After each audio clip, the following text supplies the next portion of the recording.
នេះថាលោកវាឆ្លាប់បើឆ្លាប់នោះលឺនេះដល់អស់ចិត្តដែរដើម្បីឲ្យលោកធំឯងមានជីវិតប៉ុន្តែបែរជាបានជីវិតប៉ុណ្ណឹងនេះ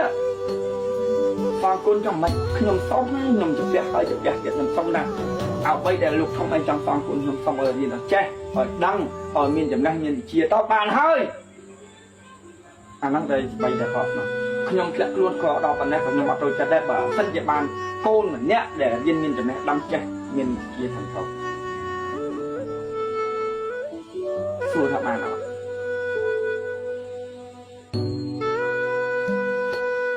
ដល់វ័យប៉ុណ្ណាហើយបានអត់ឥឡូវលើកហេតុផលណាមួយមកនិយាយមើលខ្ញុំមូលហេតុរៀនមិនកើតមូលហេតុអីផ្សេងក៏ដោយខ្ញុំនិយាយមូលហេតុអីក៏យើងយកមកនិយាយមកនិយាយមកមូលហេតុអីនិ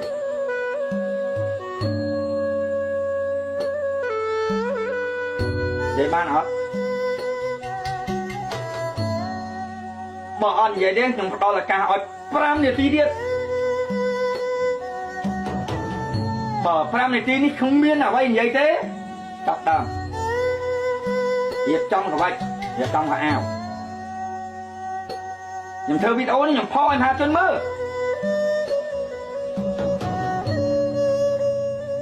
ខ្ញុំវិកម្មក្រាស់ជាងគេក្នុងស្រុកក្នុងភូមិនេះដែលមានកូនអកតញ្ញូបែបហ្នឹង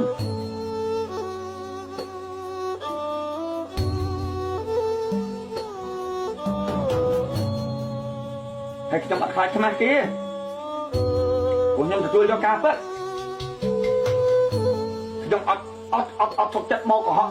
បោកប្រាស់ខ្លួនឯងហើយកុហកខ្លួនឯងនេះអានេះជារឿងពិតចេញពីគ្រួសារខ្ញុំពិតចេញពីកូនខ្ញុំពិតអញ្ចឹងខ្ញុំអត់មានអីត្រូវលាក់ខ្ញុំអោយគេមើលដើម្បីឲ្យមហាជនអោយយុវជនចំនួនក្រោយមើលថាគំរូសូមឲ្យបងប្អូនអស់ពិចារណាទាំងអស់គ្នាបើសិនជាខ្ញុំធ្វើនេះខុសសូមឲ្យអ្នកទាំងអស់គ្នាពេលដែលខ្ញុំបង្ហាញឲ្យខមមិនមកខ្ញុំជាឪពុកនេះជាមនុស្សអត់កំណត់អត់កើតខ្ញុំចង់និយាយចាំព្រោះខ្ញុំធ្វើដើម្បីឲ្យចង់ឲ្យកូនរៀនចេះដឹងមានចំណេះជាមាន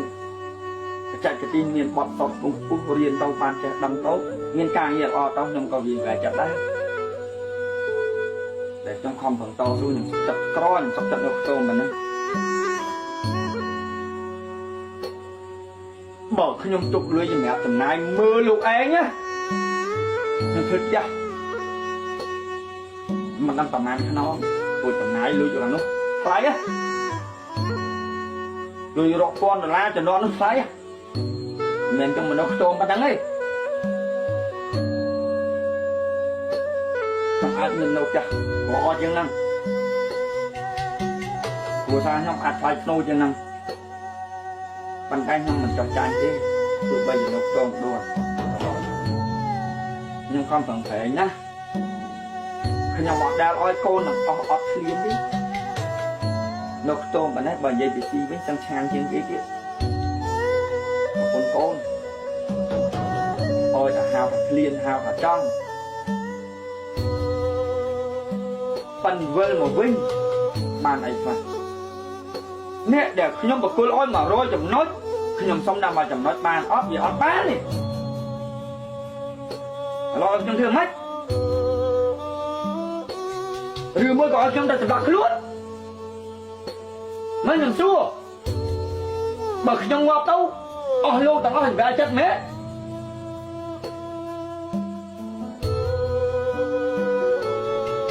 បើមកវិញខ្ញុំប្រាប់ម៉ាខ្ញុំមិនឈួតតាមអស់លោកឯងទេខ្ញុំមិនទៅសម្រាប់ខ្លួនទេខ្ញុំមិនភ្លឺដល់ងាប់ដល់សារអាកូនទាំងហ្នឹងទាំងអស់ហ្នឹងទេខ្ញុំប្រាប់ឲ្យច្បាស់